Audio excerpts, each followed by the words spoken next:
მოგესალმებით ძვირფასო მეგობრებო,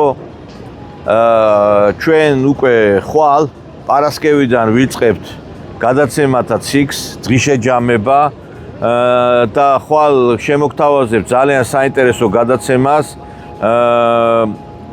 მამა ანდრეი ტკაჩოვთან, რომელიც ექსკლუზიურ ინტერვიუსაც შემოგთავაზებთ 21 საათზე.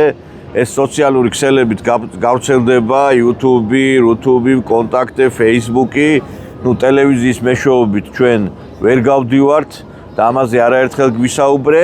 ჩვენი გადაცემები უკვე განახლდება, პარასკევს გავა რუსულენოვანი გადაცემა, სამშაბათს კი გავა ქართულ ენაზე გადაცემა. ჯერჯერობით მხოლოდ ორჯერ. ჩვენ კარგად იცით, რომ ასევე ავამოქმედეთ საინფორმაციო სააგენტო ტაონიუსის ახალი ვებგვერდი, სადაც თქვენ მიმოვიხილავთ ჩვენ მნიშვნელოვან ამბებს, თქვენ შეგიძლიათ თვალიადევნოთ ჩვენი სააგენტოს მეშვეობით მიმდინარე პროცესებს. მოკლედ ჩვენ არ ვჩერდებით, მუშაობთ თქვენთვის და დაწვრილებით უკვე ხვალ ვისაუბრებთ მნიშვნელოვან თემებზე. პარასკევს შეხვდებით მამა ანდრეი ტკაჩოვს. Все.